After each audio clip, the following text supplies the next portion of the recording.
Well, buy now, pay later is really a new way to pay for things. We saw it really take off during the pandemic when people were at home, online shopping, and you saw this option pop up at online checkouts. Do you want to pay for it a regular way, or do you want to use buy now, pay later? You're listening to IBKR's Census Security. Find more conversations at ibkrpodcast.com. Please remember, any trading discussions are for information purposes only and are not intended to portray recommendations. Please listen to further disclosures at the end of today's episode. Now, welcome to our show. Welcome back to the Sense of Security podcast. I'm Cassidy Clement, Senior Manager of SEO and Content at Interactive Brokers. Today, I'm your host for our podcast, and our guest is Kimberly Palmer, a personal finance expert from NerdWallet. Short-term financing, or buy now, pay later programs may seem alluring. However, there are some things you need to know before jumping in. To name a few, credit score impact, limits, interest rates, they are just some of the considerations to think about. And today we're going to discuss these topics and more. Welcome to the program, Kimberly. Thanks for having me, Cassidy. I'm excited to be here. Sure, welcome. So, first episode on the podcast, our listeners know the drill. If you would just give them some information about your background and how you got some of your experience in the industry. Absolutely. I have written about personal finance for many years now. For the last 7 years or so, I've been at NerdWallet. So I cover all sorts of financial topics, including buy now, pay later, budgeting, paying off debt, all that good stuff. So I love talking and writing about money and helping people figure all this stuff out. That's great. Perfect for what we're going to talk about, money and figuring it out. So buy now, pay later, aka BNPL, for those of you who like letters more than words. That's what you may see when it comes to these more of a short-term financing item, and they've become so popular lately. I've seen ads for them online, maybe even during the Super Bowl, I think. But, what exactly is buy now, pay later? You've mentioned that you've been in this business for a while and you've written about this before. So if you were to explain this to an introductory audience, how would you explain the concept? Well, buy now, pay later is really a new way to pay for things. We saw it really take off during the pandemic when people were at home, online shopping, and you saw this option pop up at online checkouts. Do you want to pay for it a regular way, or do you want to use buy now, pay later? So basically what it means, instead of paying the full amount up front, you're actually breaking it into installments. The most common form is breaking it up into 4 installments over several months, but there's all sorts of variations. So you really want to make sure you understand what kind you're using if you're signing up for this. In some cases, you might even be breaking it up into 18 months, spreading out the installments over that long of a period. It does vary, but there are lots of options. The most common one, you're going to be paying it off over about 4 installments over several months. Wow, I didn't even realize it could get up to 18 different payments. That seems a lot longer than essentially later. That seems like later. That seems like it goes on for a little bit. So I actually had mentioned that I've seen several different commercials, whether it's on streaming sites or maybe commercials that were on the Super Bowl, or even just hearing ads and podcasts. I remember during the pandemic, podcasts really took off, and there were a lot of buy now, pay later companies that were looking to advertise in that space, I guess, because most people were at home and the job market had been turned up a little bit.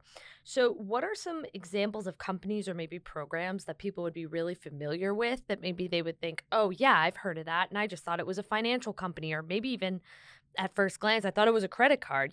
What are some main street references that people would know for some of these programs?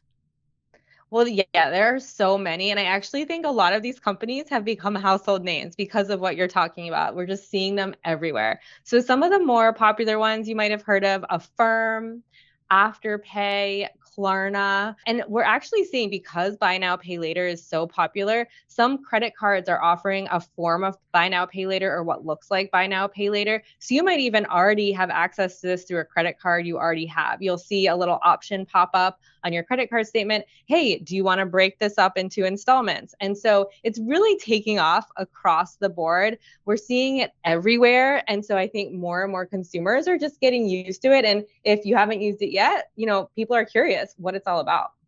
I've actually seen that with my bank and my credit card as well. That's popped up. And I, at first, was super confused because I was like, hold on. I paid this bill. What are we talking about? And then I realized, oh, they're trying to, get with the times or the trend, I guess, because you might have a more expensive item, maybe like a one item. Let's say you go out and buy the laptop you wanted for the new school year for your kid or something like that, and it's $1,000. Usually that chunk of change, they'd go, oh, hey, you could split this up if you want, which I'm guessing, and you're the person to ask, is the reason that some of these other institutions or banks or companies you wouldn't expect out the gate offering this is just another form of revenue, I guess, for them, maybe a new way to get interest, etc.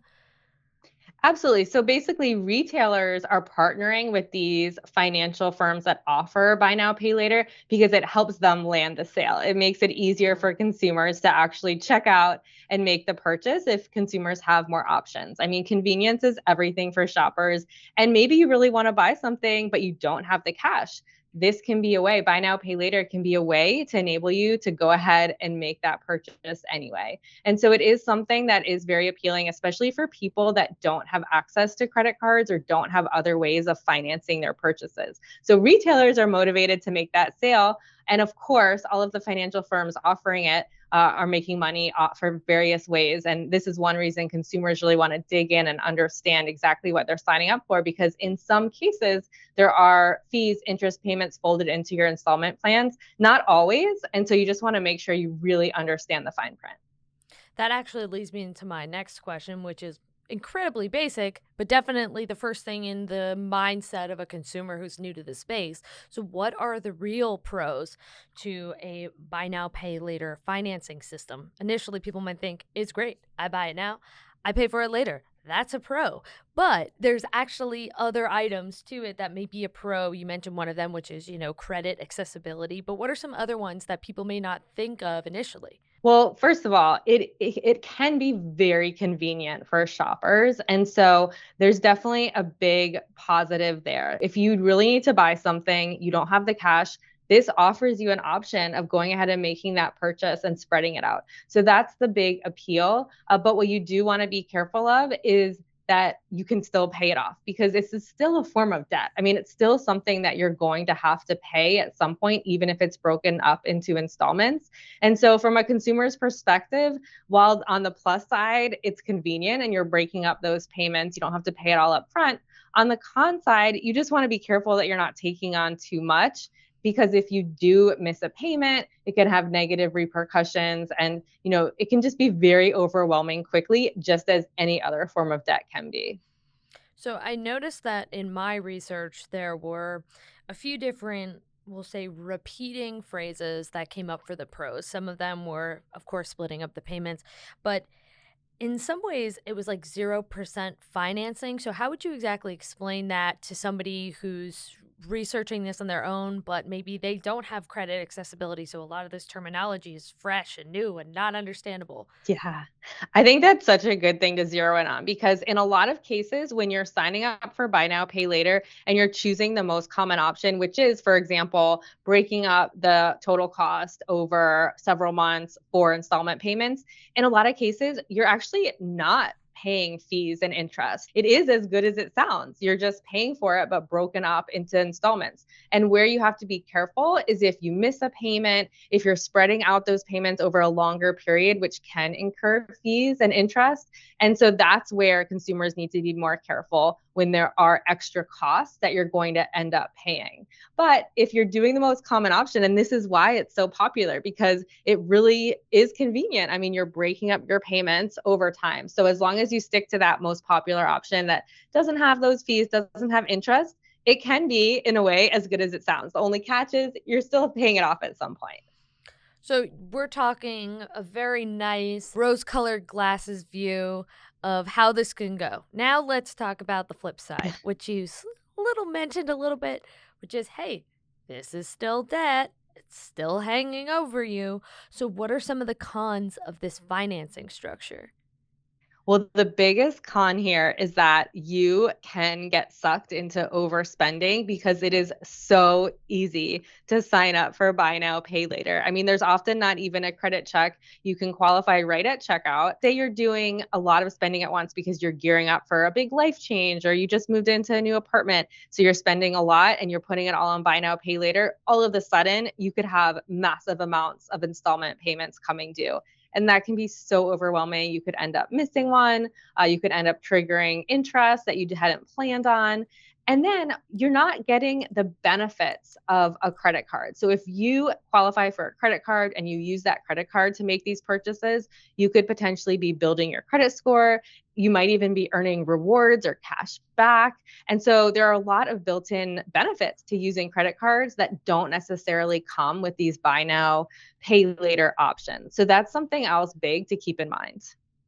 So, in some of my research, there were some important disadvantages to pay attention to. Of course, you can miss out on rewards from a credit card that you could potentially have if you were to qualify for one. Some things people didn't think of, at least myself, that was super common was actually returning the items if you don't like them. Because now, if you only paid off a quarter of them, good luck returning a quarter of the shoes that you paid for because they're not fully processed yet. So there are some overdrafts involved, some fees. But, something that I really thought was interesting was even though it may not involve a credit check, you have to keep up with that payment because the actual payment process, or we'll say that financing timeline, that's still reported to credit bureaus. Is that right? It's interesting how credit works with buy now, pay later because the different firms operate differently and they don't all report to the credit bureaus, but some do. And so if it's something that's important to you, you're really trying to build your credit score, you're trying to protect it, you definitely want to check to see if you are working with one that's reporting anything to a credit bureau or not. I also think your point about returns is really critical because we hear this a lot from consumers. Returning something and getting your money back or canceling your installment payments can be delayed. It adds an extra level of complication when you do make a return.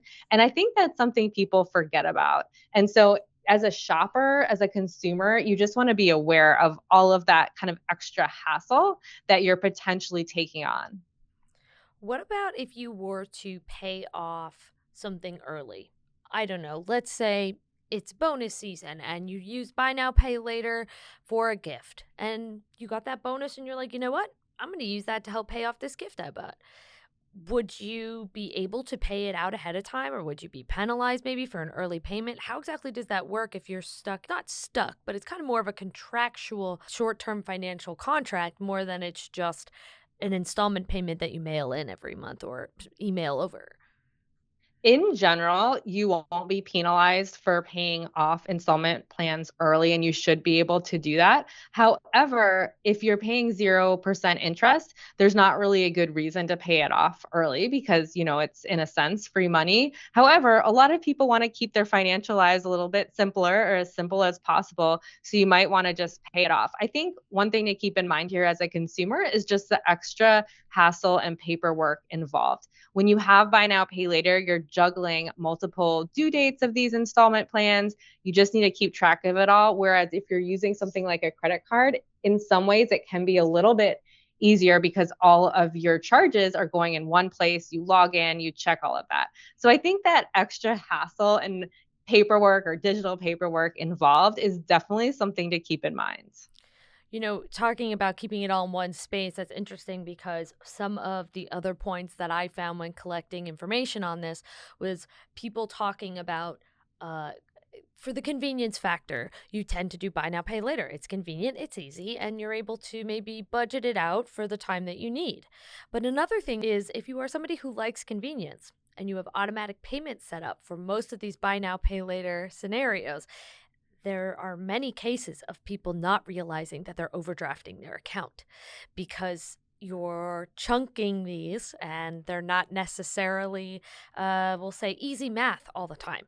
because of the different scenarios, whether it's 4 times a year or, like you said, 18 times. You have unless you're a very organized person, this can easily start to get disorganized. And if you don't have the amount of cash in the account that is set up for automatic payments, it can easily become a headache. So with all of these pros and cons in mind, I guess, what questions would you say people should ask themselves before getting into a buy now, pay later program?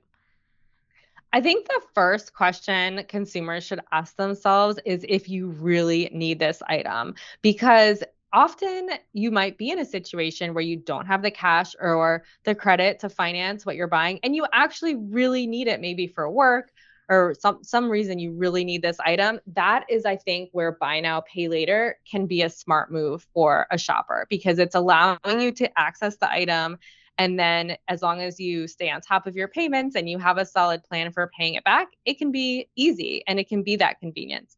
But if you don't actually need the item, and this is where we see buy now, pay later pop up for luxury items, for all kinds of personal items you really don't need, I think that's where we have to maybe take a second look at whether or not it's actually a good idea to go through with that purchase, because it's adding complication. It's adding the risk that you end up missing a payment or you're unable to pay. So the biggest question is just, does this fit into my budget and will I be able to pay it off? And then finally, I think it's always really important to ask, do I understand the details of what I'm signing up for? And this is true as well, because it does vary. They're not all uniform. So it does vary by the actual buy now, pay later product you're using. You want to make sure you know, how many months are my installment payments spread out over? Are there any fees? Is there any interest folded into the installment plans? So you want to ask all of those questions before you are actually using a buy now, pay later product. I think it's really important that people understand that keyword details, because that goes hand in hand with the question of, what is your plan to pay this off? Because your plan might seem amazing, but it might not coincide with the terms and conditions that you agreed to. So it's important to at least try to understand or research some of these plans, programs, companies before you get in there and really buckle down into these programs, because as you'd mentioned, they're becoming very popular, and it's very easy in today's day and age to say, well, everybody's doing it. New forms of digital finance are everywhere, but it's important to understand the different terms and conditions. I mean, the only other thing I can think of, which I'm sure you've written on before, is making these payments back when a customer is looking into fees and ways to pay it back. Could you pay with cash? What if you're somebody who doesn't have a bank account? How would this work? Such a good question. So typically how it's set up is that you're going to be making digital payments. You log into your account, you make a payment typically by connecting it to your bank account, for example, sending an e-check, that kind of thing. And so the buy now, pay later products are really aimed at customers who are banked but are not necessarily having full access to credit. Maybe they don't have a credit card that they trust and rely on and are comfortable using. So what we hear from a lot of consumers is that buy now, pay later is filling that gap where people want to finance their purchase. They don't want to pay it all up front, but they don't have another option, a common option like a credit card for doing so. So I think that's why buy now, pay later has just taken off, because it's filling that need. And we're especially seeing that need pop up among younger shoppers and shoppers who just haven't yet built up their credit. So it's more of you don't need a credit card footprint yet, but you do need a type of bank footprint, some way to digitally connect these. It's not as easy as walking down the street to one of these companies' offices and handing them an envelope of your $25 payment. It's not necessarily that. It's not that it's so easy that you can just kind of finance anything. You have to have some way to connect this to your finances. So there is some other preliminary work there too. But other than that, is there any other pointers or items that you would tell customers to look for before they jump in to these types of programs or financing? Yeah, I think number one is that you first just want to take a close look at your budget and figure out if the purchase you're considering financing with buy now, pay later makes sense in the broader scheme of things, and that you'll be perfectly happy paying this off over the next 3 months or whatever term you choose. And then, secondly, even if you've used buy now, pay later before and you're planning on using it again, you just want to make sure that you don't assume it's the exact same product, same financing terms, same length of time. Each time you use buy now, pay later, you want to just make sure you're understanding exactly what you're signing up for. And then finally, just have a system for keeping track of it all. Some people like to do that digitally. You just need some way of remembering and knowing that you are scheduling those installment payments. And then, to your earlier point, that your bank has enough money in it so you're not going to risk an overdraft fee. So all of that is on the list of things you want to be considering before you use buy now, pay later. These are all great points. Thank you so much for joining us. Thank you for having me. Of course, thanks for being here. So, as always, listeners can learn more about an array of financial topics for free at IBKRcampus.com. Follow us on your favorite podcast network and feel free to leave us a rating or review. Thanks for listening, everyone. Thanks for listening to IBKR's Census Security. As always, there's more content at IBKRpodcast.com. And if you're interested in learning more about interactive brokers, visit IBKR.com. We offer more trading education content such as webinars, market commentary, market-related courses, and quant-related articles at IBKRcampus.com. The analysis in this material is provided for information only and is not and should not be construed as an offer to sell or the solicitation of an offer to buy any security.